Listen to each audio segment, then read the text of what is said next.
नमस्कार दोस्तों, कैसे हो आप सभी। देखिए मित्रों, जिस प्रकार से अपन अध्ययन कर रहे थे माध्यमिक शिक्षा बोर्ड की क्लास 8 की किताब, अगला अपना चैप्टर था 23वां चैप्टर जो आज़ादी के बाद का भारत। देखिए ये चैप्टर काफ़ी महत्वपूर्ण टॉपिक है, तो इनको आप शुरू से अंत तक ध्यान लगा कर देखिएगा। बहुत ही अति महत्वपूर्ण क्वेश्चन बनते हैं इनमें से। तो पहले इनका अपन थ्योरिकल अध्ययन कर लेते हैं। ये तो आप सभी जान चुके हो कि अपनों को इन माध्यमिक शिक्षा बोर्ड की किताबों का अध्ययन करना कितना ज़रूरी है। देखिए मैं तो यहाँ तक कहता हूँ कि ये तो जो रीट के प्रश्न पत्र है ना, उनकी जो नींव है, आधार है जो यही है, उनका मूल है जो यही है। तो इतनी बात में आप सभी समझदार समझ सकते हो। तो इन टॉपिकों को थोड़ा सा ध्यान में पढ़िए।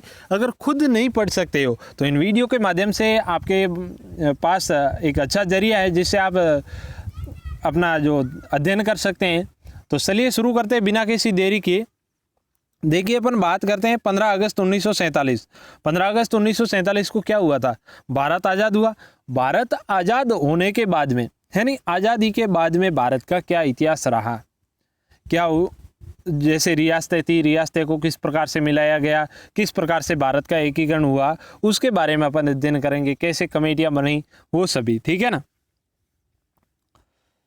15 अगस्त 1947 को भारत अंग्रेजी शासन से मुक्त हुआ। उस समय आज़ाद भारत के सामने कई चुनौतियाँ थी। जाहिर सी बात है, भारतीय जनता ने काफ़ी लंबे संघर्ष के बाद आज़ादी पाई थी, इसलिए लोगों को भारतीय शासन से काफ़ी उम्मीदें भी थी। देश के विभाजन के कारण 70-80 लाख शरणार्थी भारत आए थे। इनके रहने, खाने पीने, रोजी रोटी का इंतजाम नई सरकार को करना था। देखिए जिस प्रकार से भारत और पाकिस्तान अलग हो गए थे, तो उनमें कई सारे शरणार्थी भारत के पाकिस्तान चले गए थे, और जहाँ जितने भारत से पाकिस्तान गए थे उनसे तो कई गुना ज़्यादा पाकिस्तान से भारत आए थे। तो उन शरणार्थियों के पास में जो अपना देखो मकान वगैरह छोड़कर आए थे, अपने परिजनों को छोड़कर आए थे, अपना सब कुछ वहाँ पर छोड़कर आ गए थे, तो इनको यहाँ पर बसाना एक सरकार की बड़ी प्राथमिकता थी। इनका पहला काम ये था। आज़ादी से पूर्व भारत में 562 रियासतें थी। इनके शासक भारत में विलय के लिए तैयार करके भारत का एकीकरण पूरा करना एक बड़ी चुनौती थी। देखिए भारत आज़ाद हुआ उस प्रकार में, उस समय भारत में कुल 562 रियासतें प्लस 11 ब्रिटिश प्रांत थे। अब बात करें सिर्फ 562 जो रियासतें थी, इन रियासतों को इनके साथ समझौता करके इनको भारत के साथ मिलाना एक बड़ी चुनौती थी। इसमें कई सारी जो रियासतें थी जो अपने आप में स्वतंत्र रहना चाहती थी। जैसा कि अंग्रेज यहाँ से कानून बनाकर चले गए थे कि जिनको पाकिस्तान के अंदर रहना चाहे वो पाकिस्तान के अंदर रह सकते हैं, जिनको भारत के अंदर रहना चाहे वो भारत के अंदर रह सकते हैं, और जिनको स्वतंत्र रहना है वो स्वतंत्र रह सकते हैं। तो ये कानून अंग्रेजों ने बनाया था। लेकिन भारत के जिस प्रकार से लौह पुरुष सरदार वल्लभ भाई पटेल ने जो कार्य किया, सभी रियासतों को भारत के अंदर मिलाने का जो एक कार्य किया, उसी के कारण ही उनको लौह पुरुष कहा जाता है। तो इनको देखो साथ मिलाना एक बड़ी चुनौती थी। भारत को अपने पड़ोसी देशों के साथ सीमाओं का निर्धारण कर अच्छे संबंध भी बनाने थे। देखिए भारत से जिस प्रकार से सीमा लगती थी, जैसे बर्मा की है, नेपाल की है, चीन की है, अफगानिस्तान, पाकिस्तान की, तो इन देशों की जो सीमा का भी निर्धारण करना था। अंग्रेजों ने भारत को आर्थिक दृष्टि से बहुत कमज़ोर कर दिया था, अतः भारत को पुनः मजबूत देश बनाना था। भारत में भाषागत, जातिगत एवं क्षेत्रीय विविधताएं रही हैं। इनमें उपस्थित राष्ट्रीय एकता के तत्वों को पहचान कर सभी के मन में अपने राष्ट्र के प्रति गौरव का भाव भरना था। इस तरह उस समय देश के सामने कई चुनौतियाँ थी, उनमें कुछ का अध्ययन हम इस पाठ के अंदर करेंगे। देखिए आज़ादी के बाद में क्या क्या भारत के सामने चुनौतियाँ आई। देखिए राष्ट्रीय एकता के तत्वों में सब राष्ट्रीय एकता के अंदर सबको पिरोना एक बड़ी चुनौती थी।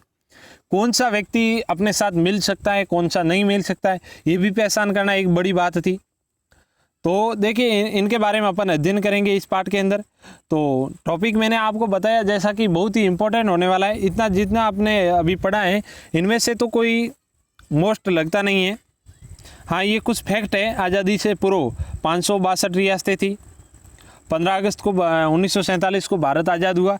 ऐसे फैक्टों को अपने को पढ़ना है। देखिए कुछ विद्यार्थी जो कहते हैं कि हम इन जो किताबों को पढ़ते हैं तो एक बोरिंग सा फील होता है, देखिए इनमें से नोट्स कैसे बनाएं, ऐसी दिमाग में अपने अंदर भावना आती है। तो मैं कहता हूँ कि कुछ लाइनें ऐसी होती है कि वो अपने को लिखनी नहीं होती, अपने को सीधा सीधा फैक्टों पर ध्यान देना है। जो अपने फैक्ट होते हैं, जो मुख्य बिंदु होते हैं, उनके ऊपर ध्यान देना, वो अपने को ऐड करना है। और हालांकि मैं तो आपके सामने मतलब जो इम्पोर्टेंट नोट्स है वो भी बनाकर पेश कर रहा हूँ, तो आपको नोट्स बना के ने की भी ज़रूरत नहीं पड़ रही, आपको सब कुछ सरल हो गया है। तो मेरे माध्यम से मैं जितना हो सके इतना करने का प्रयास करता हूं, और एक भी क्वेश्चन आपका एक टॉपिक से पीछे नहीं रहेगा, इतने क्वेश्चन भी बनाने का प्रयास कर रहा हूं, ठीक है ना। संविधान सभा का गठन, भारत के नवीन संविधान की रचना। संविधान सभा का गठन एवं भारत के नवीन संविधान की रचना। देखिए भारतीय जो जिस प्रकार से आंदोलन कर रहे थे ब्रिटिश सरकार के खिलाफ, तो उनके सबसे बड़ा सपना ये था कि अपना खुद का संविधान का निर्माण किया जाए। तो देखिए पहली प्राथमिकता ये सबसे बड़ा कार्य ये था कि नवीन भारतीय संविधान का निर्माण करना, संविधान सभा का भी गठन करना। कौन संविधान बनाएगा? 1947 से पूर्व भारत में अंग्रेजों का राज्य था। उस समय भारत के शासन चलाने के लिए अति आवश्यक नियम ब्रिटिश संसद बनाती थी। अंग्रेज जो कि ब्रिटिश सरकार कानूनों का निर्माण करते समय मात्र ब्रिटिश हितों को ध्यान में रखती थी, उसमें भारतीयों की कोई भागीदारी नहीं थी। यदि कदा प्रश्न भारतीयों को प्रश्न करने के लिए भारत की जनता की कुछ मांगे स्वीकार कर ली जाती थी, अतः भारतीय जनता लंबे समय से संविधान निर्माण में अपनी भागीदारी की मांग कर रही थी। देखिए जिस प्रकार से अपन कह सकते हैं 1857 की क्रांति के बाद में सीधा शासन चला गया था ब्रिटिश क्राउन के अधीन। तो वहाँ से जिस प्रकार से भारत के जो कानून निर्माण किए जाते थे वो वहीं से ही किए जाते थे।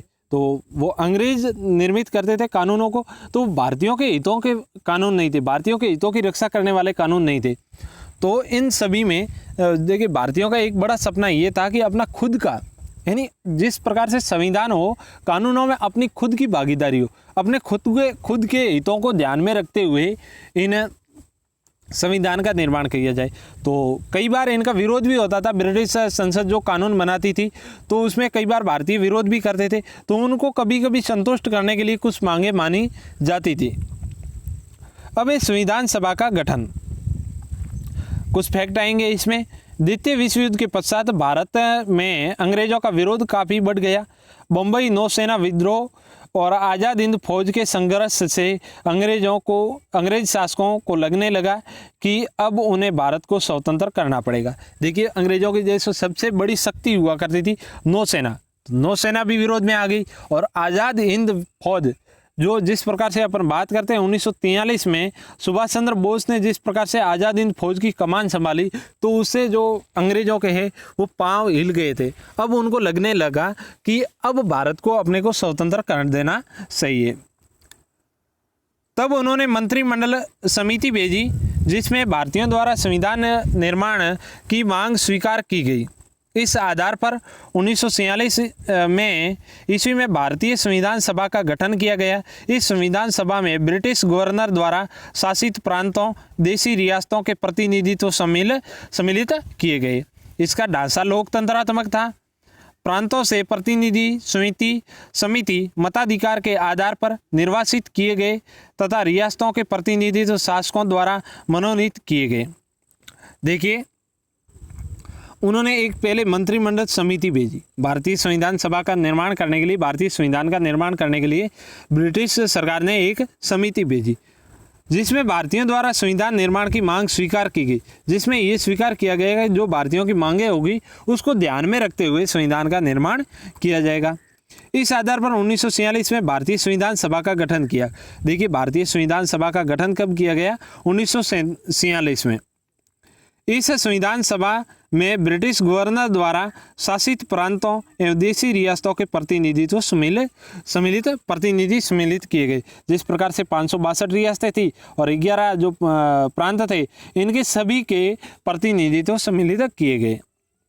इनका ढांचा क्या था? लोकतंत्रात्मक ढांचा था, यानी जनता के द्वारा चुने हुए प्रतिनिधित्व थे। ये प्रतिनिधि थे। जनता प्रांतों से प्रतिनिधि समिति मताधिकार के आधार पर निर्वाचित किए गए तथा रियासतों के प्रतिनिधि शासकों द्वारा मनोनीत किए गए। देखिए जिस प्रकार से प्रांत थे 11 प्रांत, उन प्रांतों के जो प्रतिनिधि थे उनको जनता के द्वारा निर्वाचित किया गया, और जो रियासतों के अधीन, जो शासकों के अधीन जो रियासतें थी, उनमें से जो है प्रतिनिधि मनोनीत किए गए। 10 लाख की जनता पर एक प्रतिनिधि निर्वाचित किया गया। देखिए ये भी फैक्ट है, 10 लाख की जनता पर एक प्रतिनिधि है जो किया गया। इस संविधान सभा में कुल 389 सदस्य रखे गए। देखिए ये एक फैक्ट है, 389 सदस्य रखे गए। और चिंता मत कीजिए दोस्तों, ये मैं नोट्स बनाकर आपके सामने पेश करने वाला हूँ। 389 सदस्य थे। इस प्रकार से आप याद रख सकते कि 400 में 11 कम, यानी 400 से 11 कम। तो इनमें से 292 सदस्य ब्रिटिश प्रांतों से, 292 सदस्य ब्रिटिश प्रांतों से, और 4 सदस्य चीफ कमिश्नर, यानी जिस प्रकार से चीफ कमिश्नर जो शासित प्रांत थे उन प्रांतों से, शेष 93 सदस्य देशी रियासतों से चुने जाने थे। देखिए 292 जो है ब्रिटिश प्रांतों से, 4 चीफ कमिश्नर से, और 93 हैं जो देशी रियासतों से। इसको कुल आप मिलाओगे तो 389 बनेंगे, ठीक है ना। कुछ शासकों ने प्रारंभ में इस संविधान सभा में अपने राज्यों के प्रतिनिधि भेजने पर आनाकानी की। देखिए कुछ ऐसे राज्य थे जो अपने आप को स्वतंत्र रखना चाहते थे, तो उन्होंने अपने प्रतिनिधि भेजे नहीं थे। जिस प्रकार से अपन राजस्थान की बात करें तो राजस्थान में जैसे जोधपुर रियासत, इसकी बात हो सकी थी जीना से, और ये पाकिस्तान के साथ मिलने को तैयार हो गए थे। इसके बाद अपन बात करते हैं हैदराबाद का निजाम है, जूनागढ़ है, कश्मीर है, ये सभी अपने आप को स्वतंत्र रखना चाहते थे, और कुछ थी जो पाकिस्तान के साथ मिलना चाहती थी। किंतु बीकानेर महाराजा शार्दुल सिंह ने सर्वप्रथम अपने प्रतिनिधि संविधान सभा में भेजे एवं अन्य शासकों को भी इसके लिए प्रेरित किया। देखिए सबसे पहले देशी रियासतों से जो प्रतिनिधि भेजे गए थे वो भेजा गया था, बीकानेर के महाराजा थे उसमें शार्दुल सिंह के द्वारा अपना प्रतिनिधि यहाँ से भेजा गया। सबसे पहले इस संविधान सभा का अध्यक्ष डॉक्टर राजेंद्र प्रसाद को बनाया गया। अंग्रेजों ने जाने से पूर्व भारत को 2 हिस्सों में क्रमशः भारत पाकिस्तान में बांट दिया था। देखिए अंग्रेज जिस प्रकार से भारत छोड़कर गए थे तो इन्होंने भारत को 2 भागों में बांट दिया था। जिस प्रकार से संविधान सभा का गठन हो रहा था तो संविधान सभा का अध्यक्ष किसे बनाया गया? राजेंद्र प्रसाद को बनाया गया। संविधान परिणाम स्वरूप संविधान सभा 2 भागों में बंट गई। संविधान सभा का भी 2 भागों में जो बंटवारा हो गया। पाकिस्तान की संविधान सभा के अलग होने एवं हैदराबाद के प्रतिनिधि के शामिल नहीं होने से भारतीय जो सभा में 299 सदस्य ही रह गए। देखिए कुल अपन बात करें तो पाकिस्तान की संविधान सभा है वो अलग हो गई थी, कुछ पाकिस्तान में चले गए थे, और एक जो अपन बात करते हैं हैदराबाद के प्रतिनिधि, हैदराबाद जो रियासत है इनके प्रतिनिधि शामिल नहीं होने पर जो अपने कह सकते हैं जो इनमें से 299 सदस्य पीछे बसे थे, ठीक है ना, ये एक फैक्ट है। इसके अतिरिक्त सभा के सदस्य उच्च शिक्षित एवं विभिन्न वर्गों के प्रतिनिधि थे। देखिए जिस प्रकार से अपन बात करते हैं संविधान सभा की, तो संविधान सभा में जो देशी रियासतों के द्वारा भेजे गए जो प्रतिनिधि थे वो बिल्कुल शिक्षित थे, उच्च शिक्षित थे, और विभिन्न वर्गों से वो ताल्लुक़ रखते थे। लगभग 3 वर्षों तक काफ़ी चर्चा की तथा विभिन्न विकल्पों पर विचार किया और इस प्रकार एक संविधान सभा का निर्माण किया जिसमें भारतीय समाज के सभी वर्गों के हितों को ध्यान में रखा गया। शासन प्रणाली में लोकतंत्रात्मक संसदीय प्रणाली को अपनाया गया। देखिए इन जो संविधान सभा का निर्माण किया गया इनमें सभी के हितों को ध्यान में रखा गया, सभी भारतीय समाज के सभी वर्गों के हितों को ध्यान में रखा गया और एक प्रकार से लोकतंत्रात्मक संसदीय प्रणाली को अपनाया गया ताकि शासन में आम लोगों की भागीदारी हो सके, वह योग्य व्यक्ति राष्ट्र को नेतृत्व दे सके और जिसमें शासन की आम लोगों की भागीदारी हो सके और योग्य से योग्य व्यक्ति जो हैं इनमें अपना नेतृत्व प्रदान कर सकें। इस प्रकार इस संविधान सभा ने भारतीयों के लिए एक नवीन संविधान का निर्माण किया तथा आज भी भारत विश्व का एक प्रमुख लोकतंत्रात्मक गणराज्य है। इस प्रकार इन्होंने भारतीयों ने एक नवीन सभा का जो गठन किया और एक नवीन लोकतांत्रिक देश का निर्माण किया गया, जो आज भी विश्व के अंदर लोकतंत्रात्मक गणराज्य के रूप में सबसे बड़ा लोकतंत्र माना जाता है भारत का। इस संविधान सभा के अध्यक्ष डॉक्टर राजेंद्र प्रसाद थे, जो भारत में प्रथम राष्ट्रपति बने थे। इस संविधान सभा के जो अध्यक्ष थे, जो डॉक्टर राजेंद्र प्रसाद थे, जिनको भारत के प्रथम राष्ट्रपति भी बनाया गया था, भारत का प्रथम राष्ट्रपति भी बनाया गया था। ठीक है ना। फिर संविधान सभा के बारे में कुछ तथ्य देखिए, ये इंपॉर्टेंट फैक्ट है यहाँ पर। पहली बार संविधान सभा 9 दिसंबर 1946 को बैठी। देखिए, पहली संविधान सभा की जो पहली बैठक होती है वो मित्रों होती है 9 दिसंबर 1946 को।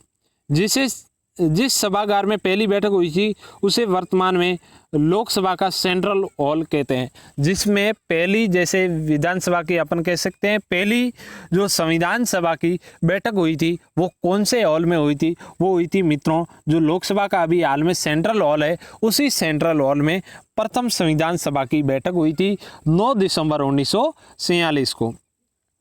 संविधान सभा में कुल 389 सदस्य थे। कितने थे मित्रों? 389 सदस्य। 3 जून 1947 की योजना के अनुसार पाकिस्तान जाने वाले सदस्यों ने स्वयं को हिंदुस्तान की संविधान सभा से अलग कर लिया। देखिए, 3 जून को एक योजना बनाई थी पाकिस्तान का, जिस प्रकार से पहले से ही तय हो गया था कि पाकिस्तान अब भारत से अलग होने वाला है। तो 3 जून को देखिए, जो अपन कह सकते हैं 9 दिसंबर को पहली बैठक हुई थी और संविधान सभा के कुल सदस्य कितने थे? 389। और 3 जून 1947 को पाकिस्तान जाने वाले सदस्यों ने स्वयं को हिंदुस्तान की संविधान सभा से क्या कर दिया था? अलग कर दिया था। इसके बाद संविधान सभा में कुल 299 सदस्य रह गए थे। ठीक है, तो ये कह सकते हैं जो पाकिस्तान की संविधान सभा है वो भारत से अलग कब हुई थी? 3 जून 1947 को। संविधान सभा ने अपना काम 17 समितियों में बांट लिया था, जिसमें संविधान की प्रारूप समिति के अध्यक्ष भीमराव अम्बेडकर थे। देखिए, कहा जा सकता है संविधान सभा की कुल कितने समितियों का निर्माण किया गया मित्रों? तो वो किए गए थे, कुल समितियों का निर्माण था, 17 समितियों का निर्माण कर दिया था, जिसमें जो प्रारूप समिति के जो अध्यक्ष थे वो थे डॉक्टर भीमराव अम्बेडकर। 26 नवंबर 1949 को संविधान को अधिनियमित, आत्मार्पित, अंगीकृत किया गया। देखिए, ये जो मित्रों बिंदु है 5 से 8 दिए हुए, ये इनमें से हर बिंदु में से 2 क्वेश्चन बने हैं। देखिए, 26 नवंबर 1949 को ये संविधान को क्या पूर्ण रूप से, देखिए संविधान सभा की पहली बैठक होती है 9 दिसंबर 1946 को।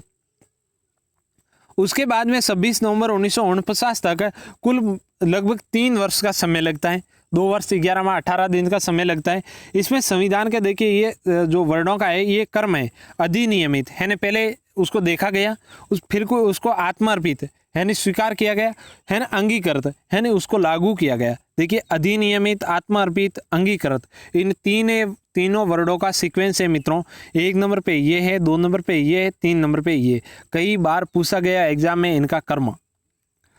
अगला है 26 जनवरी 1950 को संविधान को लागू किया गया। देखिए, 26 जनवरी 1950 को संविधान को लागू किया गया। कब किया गया संविधान लागू? 26 जनवरी 1950 को। इसको अपन गणतंत्र दिवस के रूप में मनाते हैं।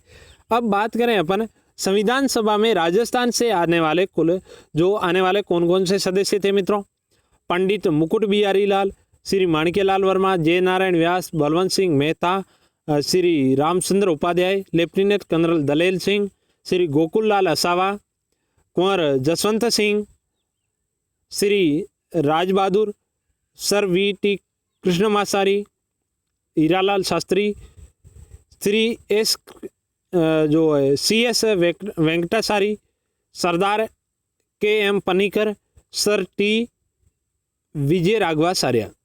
देखिए, ये सभी सदस्य राजस्थान से जो चुनकर संविधान सभा के अंदर गए थे। अब देशी रियासतों का भारत में विलय। देसी रियासतों का भारत में विलय। देखिए जिस प्रकार से देसी रियासतों का भारत के अंदर विलय किया गया उसका किस प्रकार से जो है इतिहास रहा है उनके बारे में थोड़ा सा अध्ययन करेंगे। अंग्रेजों द्वारा शासित भारतीय साम्राज्य को दो प्रकार के राज्य थे। देखिए अंग्रेजों द्वारा शासित भारतीय साम्राज्य में दो प्रकार के राज्य थे। देखिए जैसा कि अपन पिछले अध्यायों में पढ़ चुके, एक तो जो रियासतों वाला भारत था, इन रियासत शासित जो भारत था, एक था ब्रिटिश यानी ब्रिटिश शासित भारत था। दो प्रकार के जो राज्य थे, प्रथम वे प्रांत जो ब्रिटिश गवर्नर के शासित थे, द्वितीय वे प्रांत जो देसी रियासतें थी जिन पर राजाओं का शासन था। वे अंग्रेजी आधिपत्य में शासन करते थे। देखिए ये जो राजाओं का शासन हुआ करता था, लेकिन ये हालांकि करते तो अंग्रेजी आधिपत्य में शासन, लेकिन इनको देसी रियासतों के नाम से जाना जाता था। ये रियासतें भारत के समस्त भागों में स्थित थी। इनमें से कुछ का क्षेत्रफल काफ़ी अधिक तथा तो कुछ बहुत छोटी थी। देखिए कुछ का क्षेत्रफल काफ़ी बड़ा था, लेकिन कुछ रियासतें भी बहुत छोटी थी। ये रियासतें संधियां एवं समझौते द्वारा ब्रिटिश साम्राज्य के अधीन थी। देखिए जिस प्रकार से 1817 से जिस प्रकार से सहायक संधियां हुई थी, इनमें से सारी की सारी रियासतें जो है ब्रिटिश शासन के अधीन हुआ करती थी।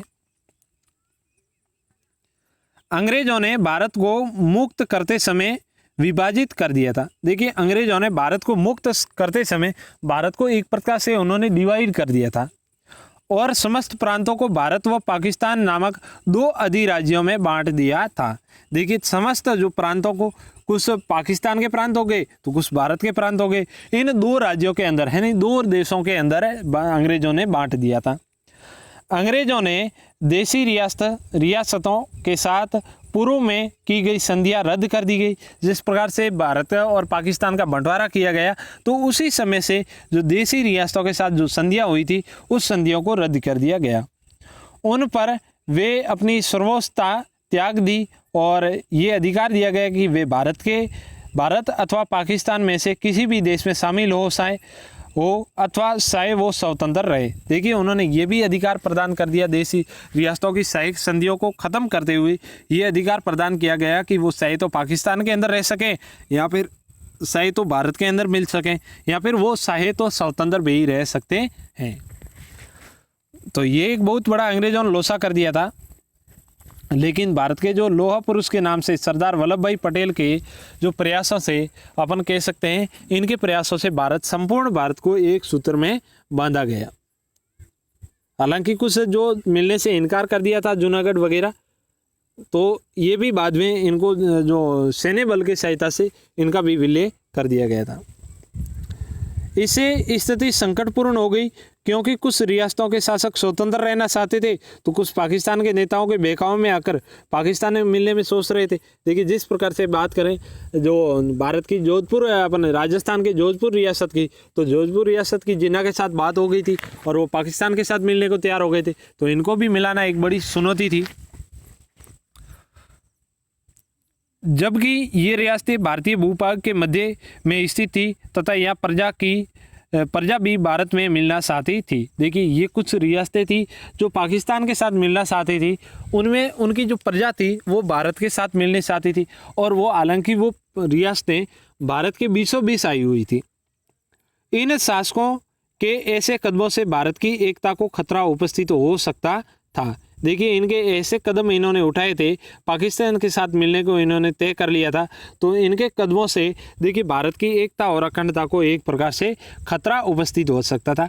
इसलिए समस्या के निराकरण के लिए भारत के अंतरिम सरकार ने सरदार वल्लभ भाई पटेल की अध्यक्षता में रियासती विभाग की स्थापना की गई।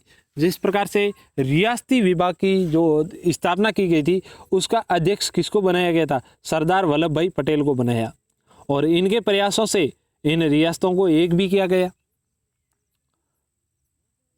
और सरदार वल्लभ भाई पटेल ने देशी रियासतों के शासकों को भारत में विलय के लिए प्रेरित किया, उन्हें भौगोलिक, आर्थिक तथा जनता की इच्छाओं को ध्यान में रखते हुए कार्य करने का सुझाव दिया। देखिए इन्होंने है ना जो सरदार वल्लभ भाई पटेल के जो कार्य अपन कह सकते हैं किसको तो समझाया गया किसको जनता की बातें बताई गई। इस प्रकार से उनको प्रेरित किया गया, उनको भारत के साथ मिलने का सुझाव प्रदान किया गया। उस समय बड़ौदा व बीकानेर के शासकों ने भारतीय संघ में सम्मिलित होने की सर्वप्रथम सहमति प्रदान की थी। देखिए, भारत में सर्वप्रथम मिलने की जो सहमति प्रदान की थी वो की थी मित्रों सर्वप्रथम बड़ौदा और बीकानेर में। बीकानेर के जिस प्रकार से शासक थे शार्दुल सिंह, इन्होंने सबसे पहले मिलने की जो इच्छा जाहिर की थी और बड़ौदा ने भी की थी। सर्वप्रथम सहमति प्रदान की। भोपाल के नवाब ने जिन्ना के प्रोत्साहन व राजस्थान के कुछ राजाओं ने राजस्थान राजाओं को कुछ अपनी ओर मिलाकर पाकिस्तान में मिलने की योजना बनाई, किंतु उनके राज्य पाकिस्तान के मध्य मेवाड़ की रियासत थी। देखिए उस समय का भारत है जो ये रेड कलर का दिख रहा है, ये ब्रिटिश प्रांत है, ब्रिटिश शासित भारत था। और जो ये पीले कलर का, जो येलो कलर का दिख रहा है ना, ये था जो रियासत कालीन भारत। तो काफ़ी संख्या पर यानी अपन कह सकते हैं 55% जो भारत पर सीधा ब्रिटिश जो गवर्नर का शासन हुआ करता था। और ये 20 में राजस्थान के 20 में एक ये जगह अजमेर मेरवाड़ा, यहाँ पर भी जिस सीधा अंग्रेजों का शासन हुआ करता था। देखिए बात करते हैं अपन उस समय जो पाकिस्तान के मध्य मेवाड़ की रियासत थी। कुछ राजा जो थे पाकिस्तान के साथ मिलना चाहते थे, लेकिन उनके बीच जो मेवाड़ रियासत एक अड़चन के रूप में कार्य कर रही थी मेवाड़, और उन्होंने अपने प्रतिनिधि को मेवाड़ महाराणा भूपाल सिंह से संपर्क करने को कहा, किंतु मेवाड़ महाराणा ने कहा मेवाड़ भारत में रहेगा या बाहर, इसका निर्णय मेरे पुरखे कर गए। देखिए जिस प्रकार से अपन मेवाड़ रियासत की बात करें मित्रों, मेवाड़ में एक से एक बढ़कर योद्धा हुए हैं और अपनी मातृभूमि के लिए उन्होंने प्राण तक त्याग दिए थे।